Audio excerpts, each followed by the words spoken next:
Let's get started. We are here today to announce our legislative package for 2020. And with us are two representatives from our House of Representatives, and Representative Pratt, Representative Hockman, Behill.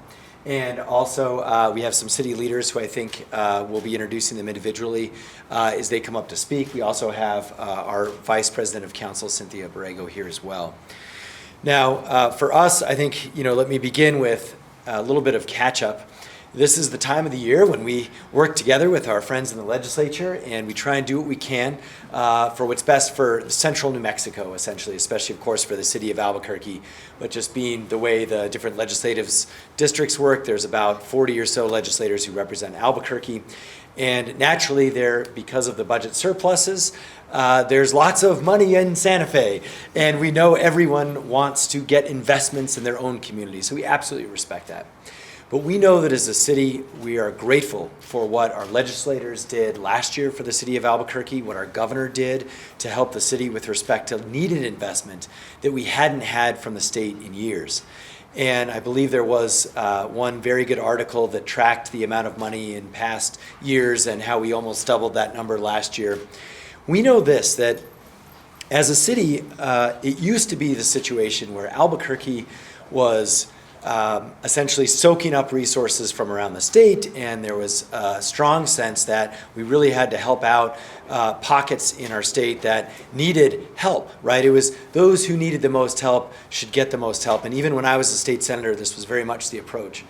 What we are saying, which is a little different for Albuquerque, is we need investment now. Unfortunately, the city, our state rises and falls with Albuquerque. And right now, primarily because of public safety, but also some other areas, Albuquerque needs the state of New Mexico's help. And that's something that we are trying to address head on and work with our legislators on. And we recognize that it's not always this way, but we're coming from a place of humility and from a place of cooperation. And I think that is something that is very, very different than's happened in the past. It used to be more of, we're big Albuquerque, give us what we want, or it was, we don't want your help, we'll do our own thing. Those were the historical approaches with the legislature. We're no longer doing that. And I think last year showed how productive and helpful this can be. So specifically what we're going to do is go over this document right here. This is our legislative priorities for 2020. Now, what's behind this is an ordinance. This is something we do with City Council. So we're going to sign that ordinance today. It's truly the administration and the council working together to represent the city as a whole. And this has a number of priorities in it. It basically is broken into two categories. Critical projects that are urgently needed for central New Mexico, regardless of where you live, what community you're in, that we believe truly are statewide priorities from a state perspective.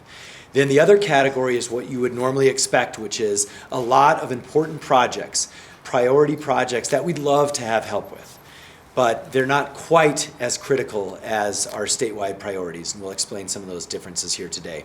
So obviously, because of the small things, which are important to neighborhoods, stop signs, parks, medians, things like this, there are lots of projects in here, but you'll see they're appropriately categorized the same way as they were last year. And of course, we will take whatever we can get and we'll be grateful for it. And what we can't get, we will try and do as best we can on our own. The last thing about this package to mention is all our priorities are matched with city dollars that the voters voted on just a few weeks ago in our general obligation bond, or that City Council has already voted on through lodger's tax and other programs. So we are coming to the legislature and saying, we have stepped up. We have allocated money. Now we need your help to get us across the finish line. So let's talk about a few of those initiatives. First and foremost, there's our violence intervention program. And I know we've talked a little bit about that in the last few weeks. This is the number one challenge our city is facing, and it's our number one priority. We also know this is a challenge across the state of New Mexico. And that's why we've worked with folks in Santa Fe to come up with a concept for a violence intervention program that can be done in central New Mexico and also mirrored in other cities around the state. And so for us, not to reiterate what we talked about last week, but this is about connecting hospital intervention, street outreach, focused deterrence initiatives to stop the cycle of homicide, shooting, retribution, and aggravated assault. This funding also includes targeting specifically populations that are at high risk. We know typically, statistically, who these individuals are who might be involved in these homicide cycles in our community. And that's why if we can get into them and intervene, hence the name of the program, we can try and break that cycle. And for us, again, this is something we believe $2 million in Albuquerque will match what we're doing at the city and get us what we need. We believe the state could use $10 million to actually put this up in other areas that we know we need in the state of New Mexico. Of course, legislators and governors are the determiners of that, so this is just our initial opinion after what's happening here in central New Mexico. Now, the biggest issue I'm going to spend some time on is our biggest ask in the legislature, and it is also very much related to violent crime, but it's something that is actually a challenge with respect to all crimes in our city right now. And for us, we want to talk about this room right here in many ways as the nexus, the epicenter of these challenges, but also as a physical representation of how far we have to go. So by way of notice, this is our real-time crime center, and I think let me just begin with saying when our administration came in, I think one of the things we became quickly aware of was how there is not very much real time, unfortunately, about our real-time crime center. It's a great name, it's a great concept, there's not a lot behind it. And it's because our department is a decade behind in modernizing all of the tools that we use with respect to integrated crime fighting with other organizations. And we have essentially been piecemealing databases, one-off projects for 10 years. And as a result, we actually have a system now behind the scenes at APD that is probably worse than a paper-based system. We have tremendous personal resource challenges correcting and connecting different programs that are supposed to be all connected together. And I'm going to explain a little bit of this. But let me do this through essentially a story. There was a shooting a couple of days ago around Highland High School. And when this shooting occurred, I think people assume and they believe that everyone is talking to each other in law enforcement, that we all know what's going on and we all know where shots were fired. The reality is that is not the case at all in the city of Albuquerque, and it never has been. We're in a situation right now where in that situation, you can't actually figure out where the shots were that were fired. This is why we need shot detection software. We also know that if we have folks who are being pursued, in this case by, I believe it was the U.S. Marshals or another department, perhaps Bernalillo, we don't actually have the file of the individual they're looking for right away, so our officers can't find them. We also have a situation where if there's other individuals in the area that we're tracking, or maybe we have undercover individuals in the area, there is no way right now for all of these folks to talk to each other. They do on the back end. We spend a lot of time getting this right 2-3 days later. The problem is we can't do it actually on the scene. Another example is when we're looking for this individual. I always thought when I took this job that the real-time crime center could just turn on all the cameras in the city and look for them. They can't. We're hardly connected to any of the cameras around the city that we don't already operate. This is another huge challenge that makes our system far from a real-time crime center. Now, the concept we're trying to build is what we're calling the bridge. And the bridge, or it's named in other areas and other cities, is something that our director of this center, who's here, our manager, Lenny, who's back with us, I think, maybe he's in the audience, but he used to be in New Jersey, doing the same thing in New Jersey, and he will tell you that we're almost a decade behind from where they are.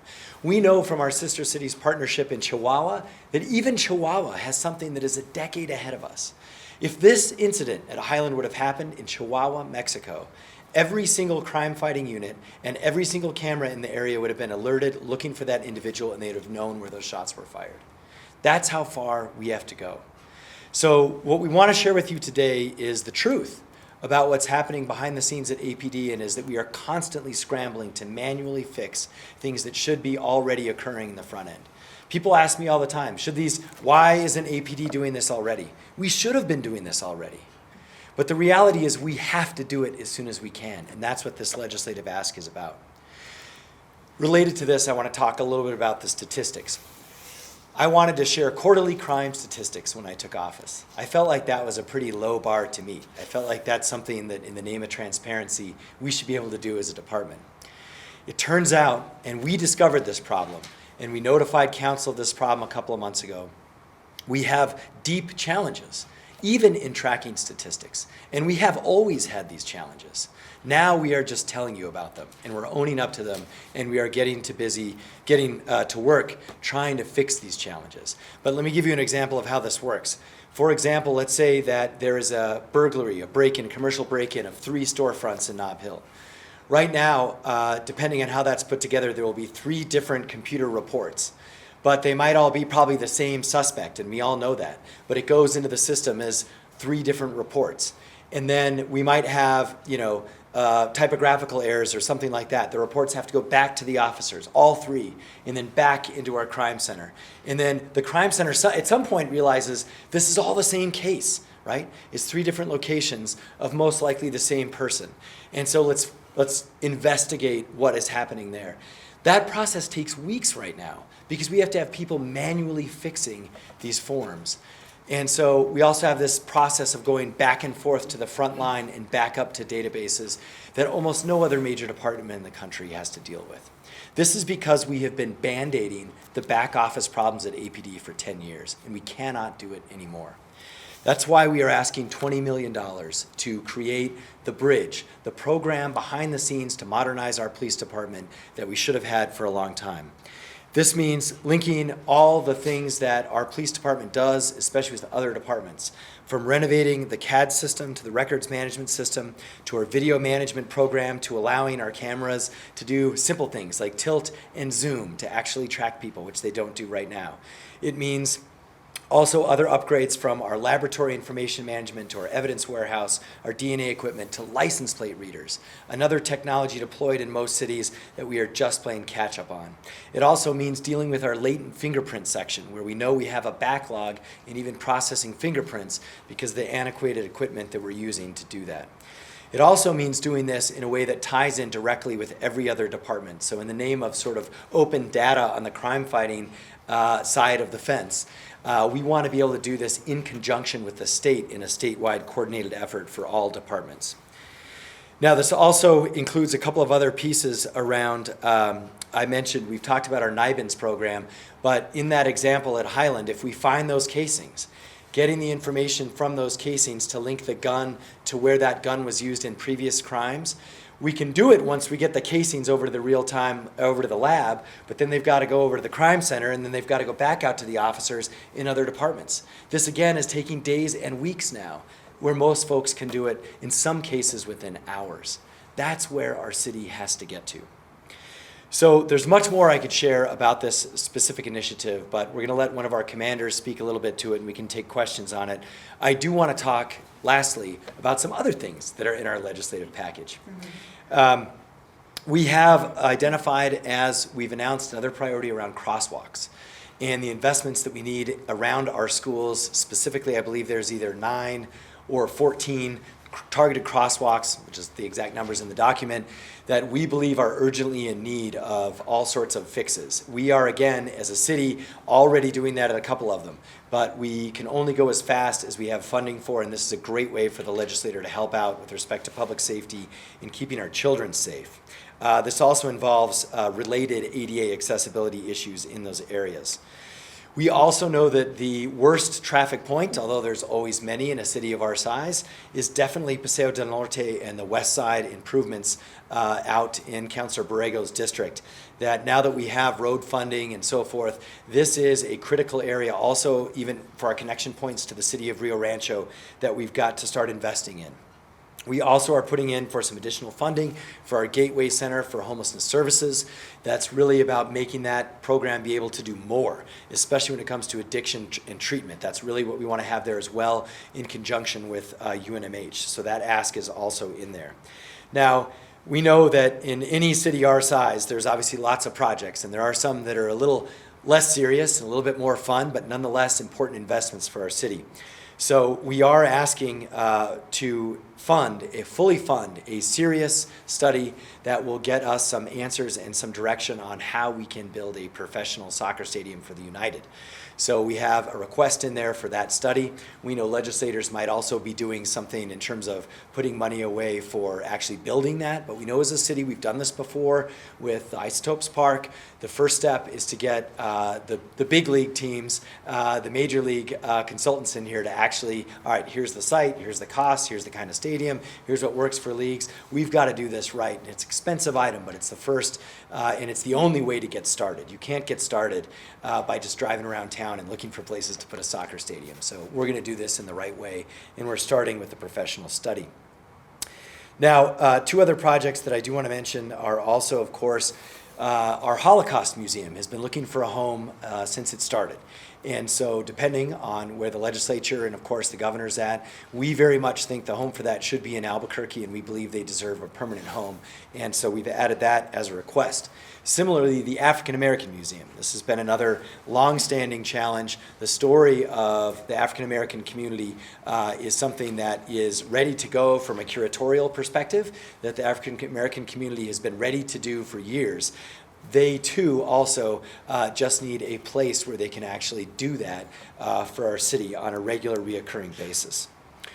So I think with that, what I'm going to do is, again, just reiterate that a lot of these projects are not new.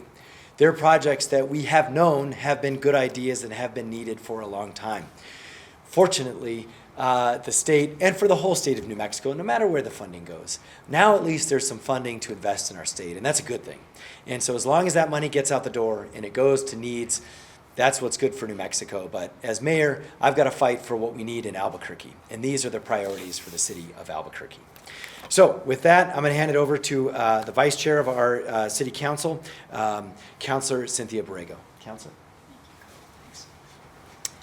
Thank you and welcome everyone. On behalf of the City Council, we're happy to support these priorities. We passed these priorities in November at one of our council meetings, and we're happy to work with the mayor and APD because criminals have a network, and their network, we need to go far beyond and be smarter than the criminals, and our network needs to catch up.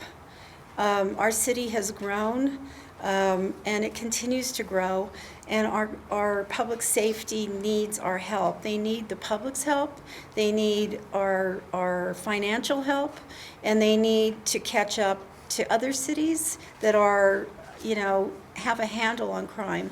New Mexico has been one of those places where drugs have really perpetuated a lot of the crime.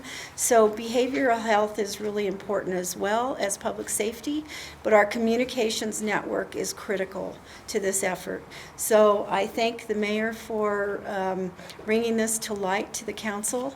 I'm also very happy to ask the legislature in this next ask for money for Paseo del Norte, which is in my district and is very important and is really a problem not only to the west side but also to I-25. You see that those backups of traffic every single day in the evening, every morning and every evening.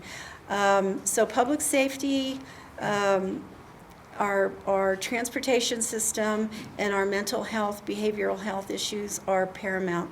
So thank you all, and thank you to our legislators for being here today. We very much appreciate that they came, and we will see them in January. We will definitely be knocking on their doors. Thank you. Thanks, Councilor. Now to talk a little bit about the bridge program, our Commander George is here. Hi, I'm Chris George. I'm commander of the crime lab. Just like the bridge that the officers rely on every day, the lab, we also rely on functions that come out of the bridge and from the field. So it's reported in nationwide studies that anywhere between 50 and 75% of shots fired calls are not reported to the police. With investment in technology such as gunshot detection technology, we can pinpoint the accuracy of the shots fired up to about 9 meters. With that, we may not be able to catch a shooter on scene, but we can collect those casings. As the mayor stated before, the NIBIN program has been a resounding success since we re-implemented it back in 2016. To date, we've had about 5,200 shell casings entered in the NIBIN system, resulting in about 1,200 leads that go out to the Special Investigations Division. They do their work, and ultimately they're able to get the most prolific shooters off the street. The investment in the bridge, the investment in the lab will pay dividends for the entire city. Like the mayor said, our CADS and RMS system is horrifically slow, outdated, and it needs upgrading. Just like he gave the example of the burglaries occurring on Central Avenue, it is true that if there's 4 or 5 different burglaries within a block of each other, the officers currently have to go in and manually write down that this case is associated with X, Y, and Z. There's new CADs and RMS systems out there that does machine learning, artificial intelligence. They can connect all these dots together, take the onus off the tremendous amount of manpower that's being put in right now, and we could develop that and have actionable intelligence to give out to the officers in the field to chase those suspects down and actually lead them to successful prosecution.